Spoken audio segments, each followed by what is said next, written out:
اور دوسرے آپ سے محبت کریں۔ بعض اوقات محبت ہی علاج ہوتا ہے۔ تیسرا بندہ گھر میں جا کے میاں بیوی کے جھگڑے کی صلح کرانا چاہتا ہے، تو وہ کون ہے صلح کرانے والا؟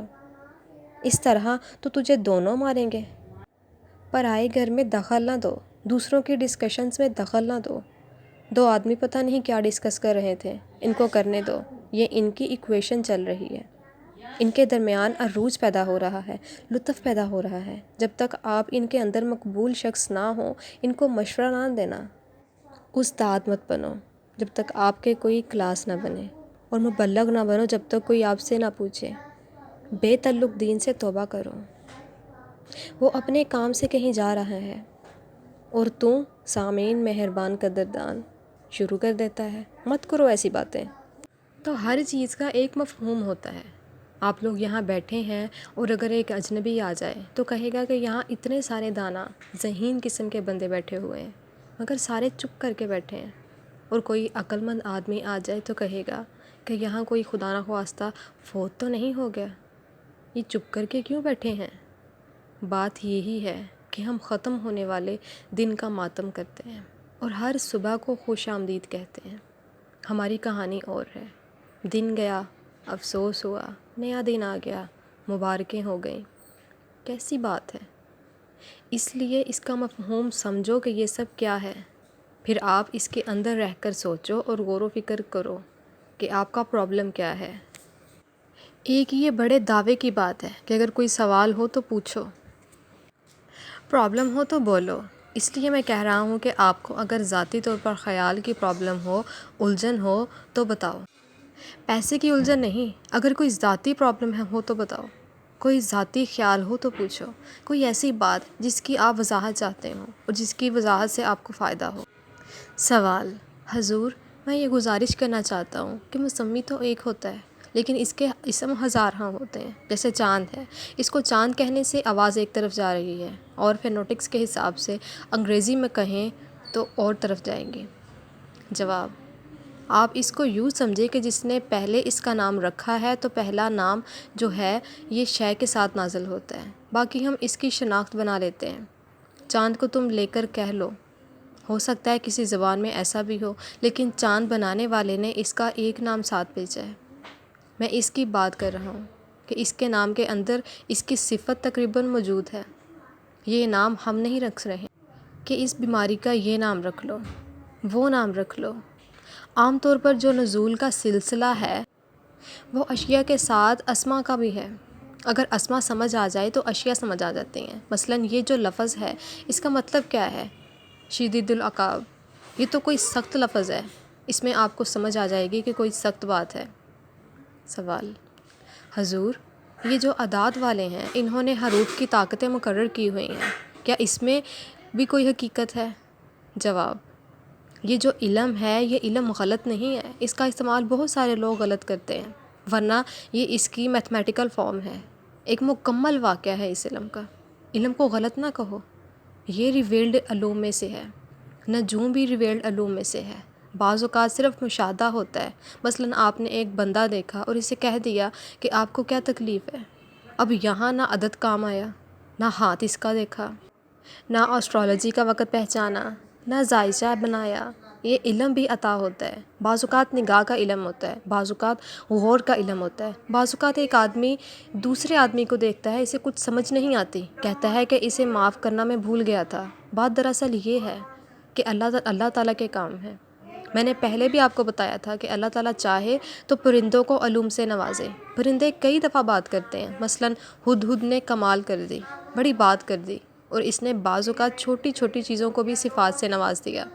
بھڑکوں اور شہد کی مکھی کو دیکھو، اس نے اپنا کام کرنا ہے، اس نے اپنا کام کرنا ہے۔ اللہ تعالیٰ نے کہا ہے کہ میں نے الہام عطا کر دیا، یعنی شہد کی مکھی کو الہام ہو گیا کہ اندر فیکٹری لگا دو۔ اس نے کیا کام کیا؟ شہد بنا دیا۔ آپ 1000 آرٹیفیشل شہد بناؤ، وہ نہیں بنے گا۔ یہ گلوکوز ہے، یہ فرکٹوز ہے اور پتہ نہیں کیا کیا، 1000 بار وہی چیز ملا دو، مگر نہ ذائقہ ہو سکتا ہے اور نہ وہ بات ہو سکتی ہے۔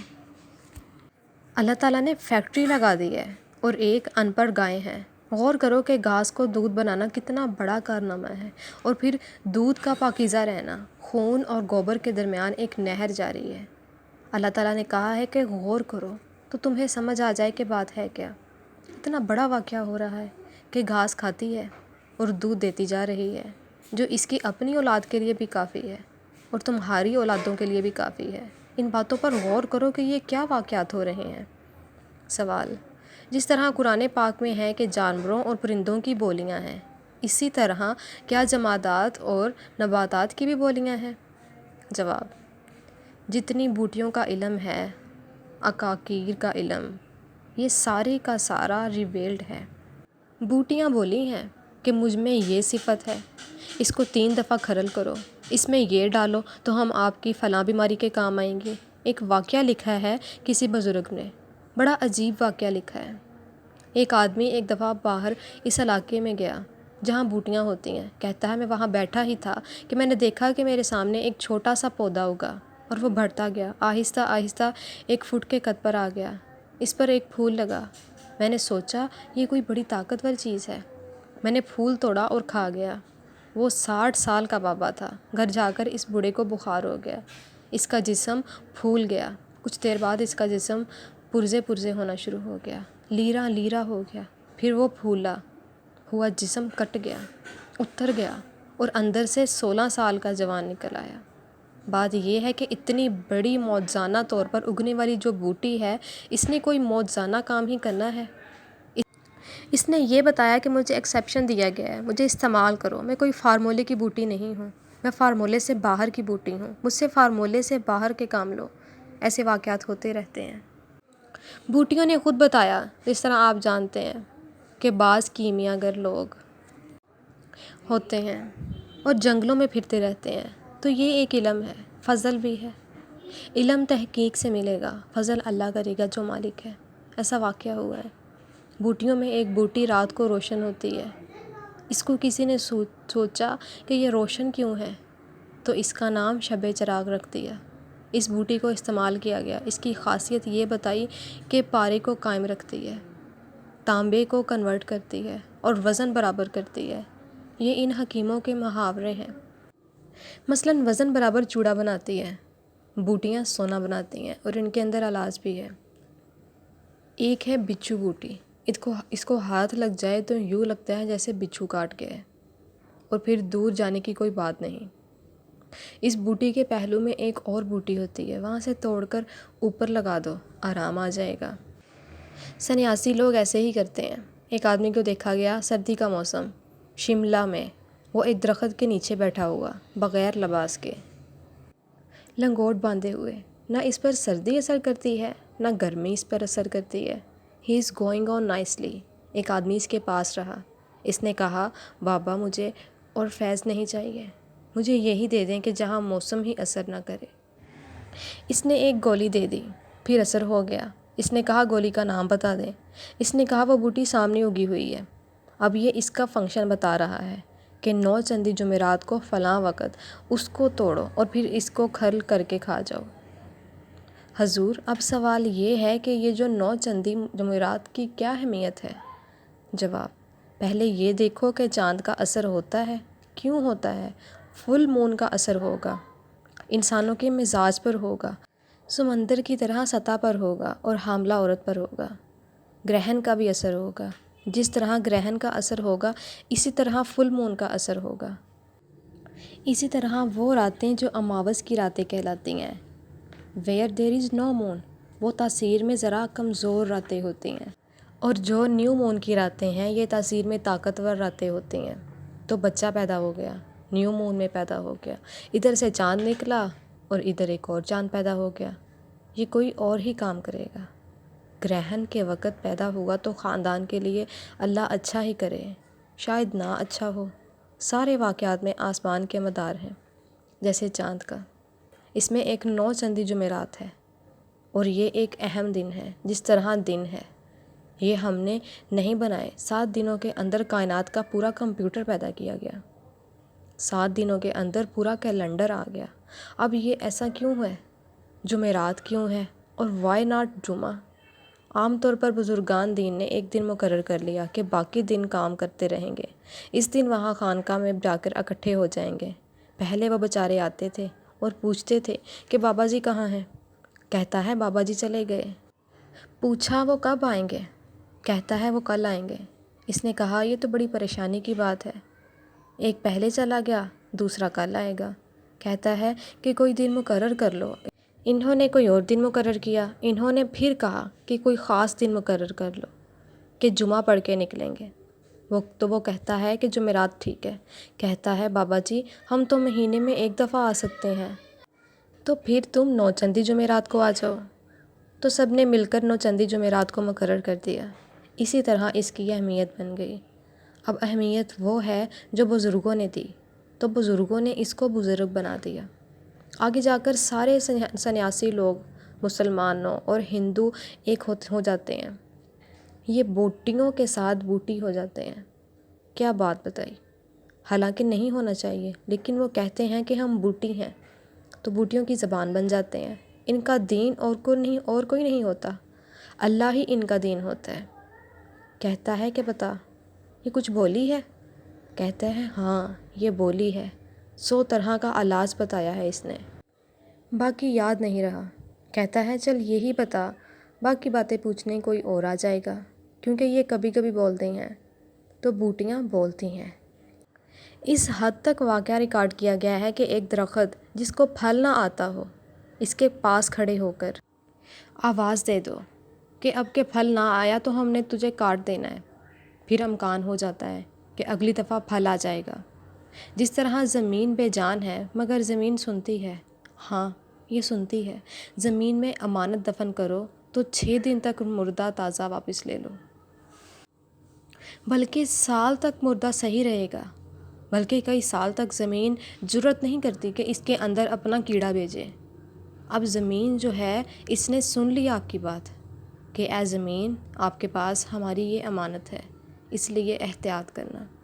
جو زمین دوست چیزیں ہیں انہیں مت بیچنا، بے شمار چیزیں ہوتی ہیں، سیاہ ہوتا ہے، کیڑے مکوڑے، پتہ نہیں کیا کیا ہوتا ہے۔ ایک دفعہ میانی صاحب میں مردہ دفن کرنے لگا، اس میں سے جاہ نکل آیا، اسے مارنے لگے۔ کسی نے کہا اسے نہ مارو، اس نے بڑا کام کرنا ہے، یہاں دنیا تک کے کام مولوی صاحب کریں گے یا پیر صاحب کریں گے، اور اگلا تزکیہ وجود کا وہ یہی کرتا ہے۔ یعنی وجود کا تزکیہ کیا ہوتا ہے؟ وہ جو فالتی ماس ہے اس کی بات ہے۔ عام طور پر فقراء کے جسد خاکی جو ہیں وہ محفوظ ہو جاتا ہے، ان کا مقام محفوظ ہو جاتا ہے، باقی کوئی محفوظ نہیں ہے، سارے غیر محفوظ ہیں۔ مطلب یہ کہ ساری باتیں غور والی ہیں۔ اب آپ یہ سمجھو کہ ہر شے کے اندر ہر دوسری شے آ سکتی ہے۔ مطلب یہ کہ آپ ایسے انسان ہو، اللہ کا ذکر کرتے ہو، تو اللہ کو پتہ تو چلتا ہے۔ اس نے فرمایا کہ تم میرا ذکر کرو، ہم تمہارا ذکر کریں گے۔ تم محفل میں کرو، ہم محفل میں کریں گے۔ ہم نے پوری محفل لگائی ہے۔ تم تنہائی میں کرو گے، ہم تنہائی میں کریں گے۔ تم خفی کرو گے، ہم خفی کریں گے۔ جلی کرو گے، ہم جلی کریں گے۔ جو تم کرو گے ہم بھی وہی کریں گے۔ بندے نے زندگی میں اللہ کو یاد کیا، اللہ نے زندگی کے بعد اس بندے کی یاد قائم کر دی۔ سب لوگ فٹافٹ جا رہے ہیں۔ کدھر جا رہے ہو؟ داتا صاحب جا رہے ہیں، خواجہ صاحب جا رہے ہیں، کربلا جا رہے ہیں۔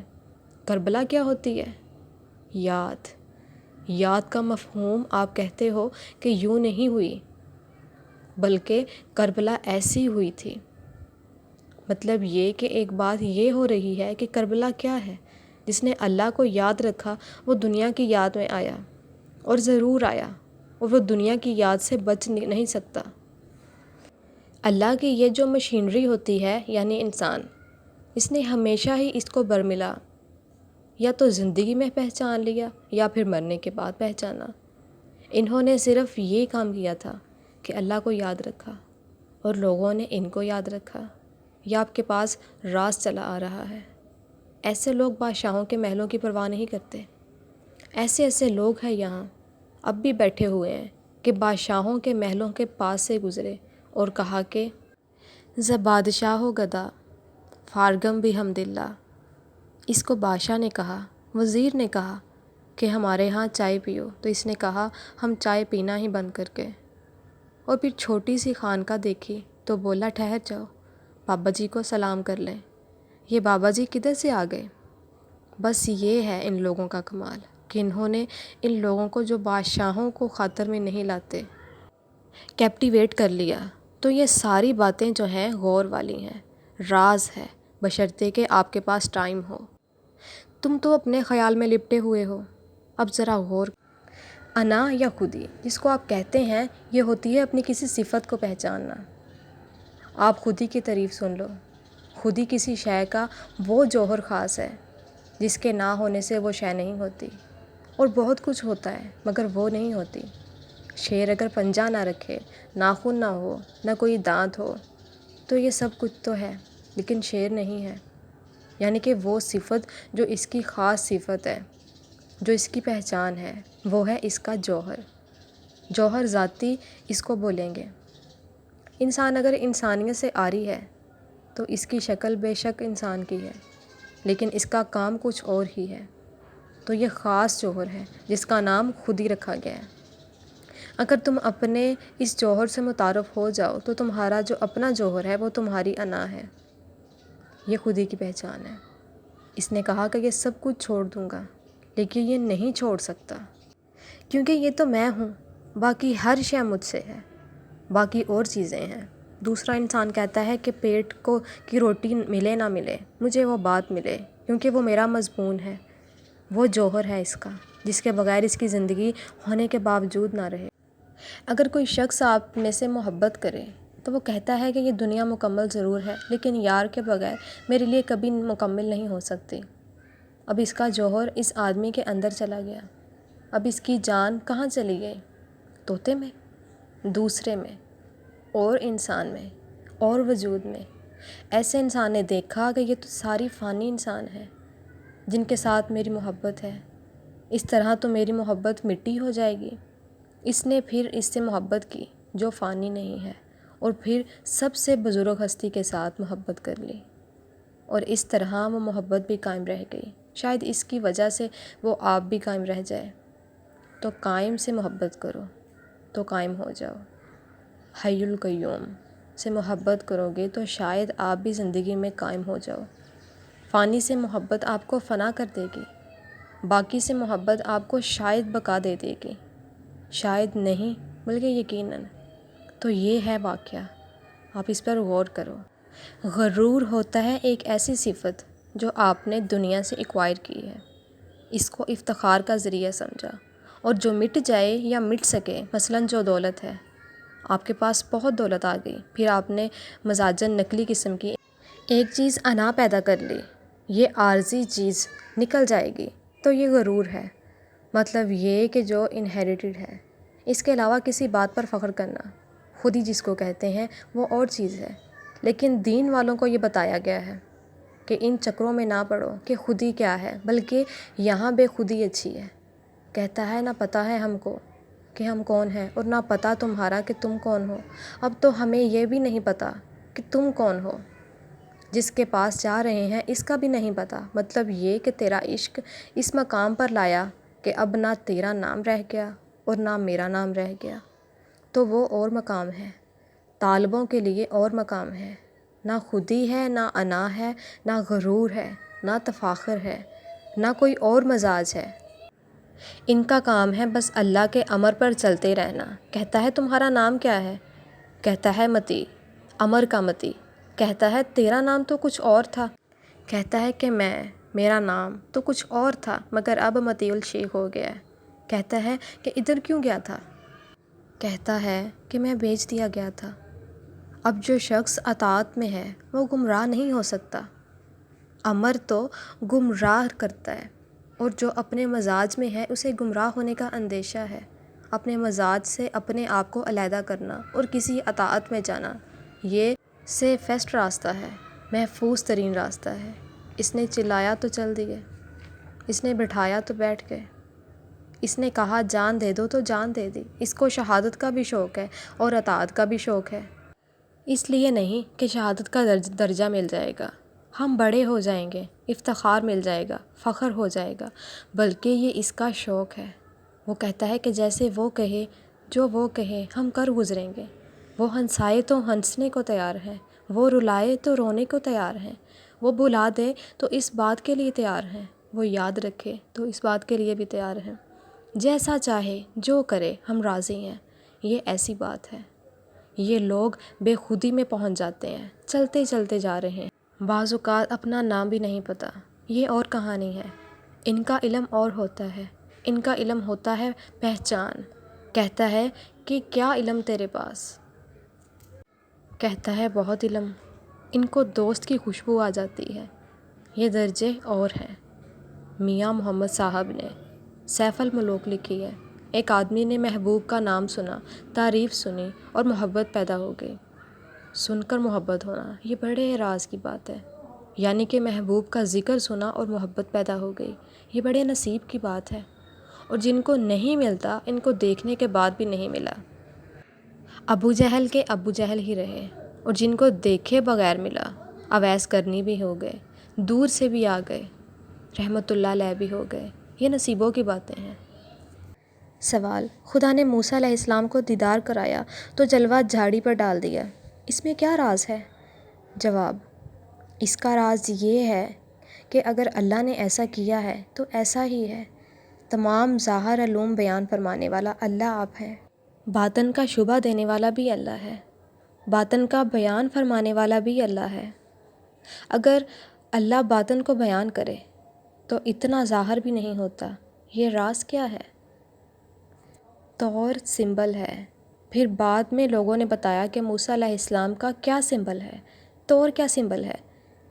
یہ کیا واقعہ ہے؟ ایک تو اس میں یہ راز بتایا گیا کہ وہ اللہ جو اپنے بیان کے مطابق یہ فرما رہے ہیں کہ ہم نے اپنا جلوہ وہاں دکھایا یا وہاں سے آواز آئی، پھر اس کی تصدیق کہاں سے آئی؟ موسیٰ علیہ السلام بے ہوش ہو گئے، گویا کہ اس بات میں کوئی شک نہیں تھا کہ وہ جلوہ ہی تھا۔ جلوہ درخت سے اگر بول سکتا ہے تو کیسے ممکن ہے کہ جلوہ انسان سے نہ بول سکے؟ اس میں ایک بات تو یہ سمجھائی گئی ہے کہ اللہ جہاں چاہے جب چاہے وہاں سے بول سکتا ہے۔ ثبوت کے طور پر یہ بتایا گیا کہ درخت سے بولا اور تصدیق آپ سب نے کی ہے۔ ایسا ہوا، اگر ایسا ہوا تو پھر کئی دفعہ ہو سکتا ہے، اور کہاں کہاں سے ہو سکتا ہے؟ تو یہ بات ہے کہ لوگوں کو سمجھ آ جائے کہ مضمون کیا ہے۔ دوسرا سمجھ آنے والا جو خلاصہ بتایا لوگوں نے کہ کوہ طور یا جسے آپ جھاڑی کہہ رہے ہو یا درخت ہو، وہ مقام دل ہے، اور یہ جو دیکھنے والا ہے یا خواہش والا ہے وہ مقام عقل ہے۔ جلوے کے سامنے مقام عقل بے ہوش ہو جاتا ہے، اور مقام دل جلوہ برداشت کر سکتا ہے۔ تو طور کو دل ہی کہو۔ اس کی وضاحت کچھ ہی عرصے بعد سمجھ آ جائے گی۔ اس پر جلوہ گزار دیا جائے تو قائم رہ سکتا ہے، اور یہ جو سوال کرنے والا ہے اس پر اگر جواب ڈائریکٹ آشکار کر دیا جائے تو ناممکن ہے، کیونکہ وہ ٹھہر نہیں سکتا اور اندازہ نہیں کر سکتا۔ تیسری بات یہ ہے کہ یہ اللہ کی مرضی ہے۔ اس کو پتہ ہے کہ میں نے کتنی پاور کا بنایا موسیٰ علیہ السلام کو، اور اس کا جلوہ کتنی پاور کا ہے، پاور کی جھلک تھوڑی سی دے دی۔ چوتھی بات یہ ہے کہ اللہ کا جلوہ دینے کے لیے جو جلووں سے منور ذات ہے وہ اور بھی ہو سکتی ہے، اللہ کے علاوہ بھی ہو سکتی ہے، جلوے کا شبہ اور بھی ہو سکتا ہے۔ اس لیے کچھ شوق والے لوگ کہتے ہیں کہ وہ تیرا ہی جلوہ تھا یا رسول اللہ۔ مطلب یہ کہ ہم تیرے ہی جلوے کو اس کا جلوہ سمجھتے ہیں، تیرا جلوہ تیرے ہی روپ کے اندر موجود ہوتا ہے، یہ بزرگ بتاتے ہیں۔ پانچویں بات یہ ہے کہ پوچھو اس سے، کیونکہ اللہ موجود ہے، آپ کو جواب مل جائے گا۔ باقی کے سوالات انشاءاللہ میں نیکسٹ ویڈیو میں آپ لوگوں کے ساتھ شیئر کروں گی، کیونکہ اگر اسی ویڈیو میں شامل کر دیے گئے تو ویڈیو کافی لمبی ہو جائے گی، اور میری کوشش ہوتی ہے کہ میں آپ لوگوں کے لیے اتنی ہی ویڈیو اپلوڈ کروں جو آپ لوگوں کے لیے سننے میں آسانی ہو، اور آپ لوگوں کو اچھے سے سمجھ بھی آئے اس چیزوں کی، ان باتوں کی۔ اپنی دعاؤں میں یاد رکھیے گا، اپنا ڈھیر سارا خیال رکھیے گا، اور میرے یوٹیوب چینل کو لازمی سبسکرائب کر دیجیے گا۔ اللہ حافظ۔